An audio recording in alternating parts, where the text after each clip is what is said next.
لم تهدأ بعد الضجة التي أحدثها الذكاء الصنعي في الشهور الأخيرة، إذ يستمر الباحثون والفنانون حول العالم في محاولة اختبار قدرات هذه البرمجيات المتطورة للغاية.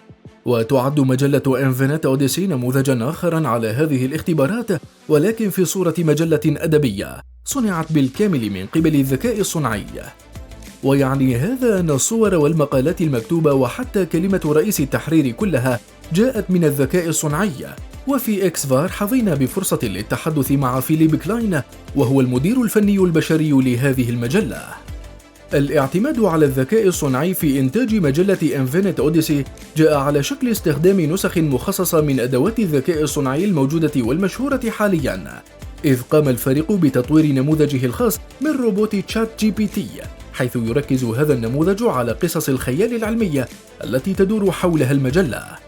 نموذج الفريق اعتمد على لغة برمجة بايثون، وقام الفريق بتحويل كل نموذج مستند على هذه اللغة إلى شخصية مختلفة تشارك في المجلة، إذ تجد هادس رئيس تحرير المجلة، وتجد أيضا هارتن ألفا أحد المحررين بها. وبينما اعتمدت هذه البرمجيات على تقنية جي بي تي 3، إلا أنها تختلف كثيرا عن تشات جي بي تي. We develop our own Python code to get a bit more specific. Because in the magazine you see there is this one guy called Hades. He's the one editor-in-chief. He's more for the fantasy and horror stuff. This is our one code, this is one code which is more trained on horror and fantasy. And then we have Martin Alpha, which is based on another Python code, which is more sci-fi, trained on sci-fi stories. So we have like different approaches to that. So we wanted to go a bit with the human idea on that, to give the stories a bit more depth or personality. At least this is the way we're taking. كلاين تحدث باستفاضة عن واقع استخدام الذكاء الصنعي من أجل بناء هذه المجلة، إذ قال بأن صناعة المجلة استغرقت 6 أشهر تقريبا، تغلغلها الكثير من المحاولات وإعادة تطوير المجلة من الصفر بعد كل تقدم كبير للذكاء الصنعي. وبينما يستغرق بناء المجلات المماثلة وإصدارها 1 أو 1.5 في المتوسط، إلا أن هذه المجلة تمكنت من فعل ذلك في 6 أشهر فقط. كما تحدث عن الصعوبات التي واجهتهم، إذ كانوا يمضون الكثير من الوقت من أجل بناء صورة واحدة أو صفحة واحدة مناسبة، وهي عملية لا يمكن تقديرها أو وضع أي توقعات لها. Let's say we didn't really have time to think about what is long or what not. We had weekly meetings. Those weekly meetings increased week by week. We are in exchange now nearly every day. First we just had this idea, then came the product, and since the release it really turns into a whole operation, So right now there's like this transfer from, at least from my side jobs, what I was doing with clients, it's transferring to be more and more Infinite Odyssey. But yeah, I guess we're pretty fast. We were pretty fast, but we didn't limit or say like we need 1 year to do it. No, we were playing literally every day with it. Like we just had a crazy amount of output. وتطرق كلاين أيضا إلى الفارق بين الفن البشري والمصنوع عبر الذكاء الصنعي، إذ يرى من وجهة نظره بأن طريقة إنشاء الفن هي الشيء الذي يحدد نوعه. لذلك إن كان هذا الفن جزءا مصنوعا من قبل آلة، فهو فن مولد عبر الذكاء الصنعي. ولكن لا يعني هذا أن الذكاء الصنعي يستبدل الفنانين البشر، إذ أن ما يعرف الفن هو غايته، ولأن الآلة لا تستطيع تحديد هذه الغاية، فإنها ستظل في حاجة إلى البشر دائما. When it comes down to art, it's always important to say that or to see that the process of creating it is what defines the art in the end. You see, as a human, you paint pictures with a purpose.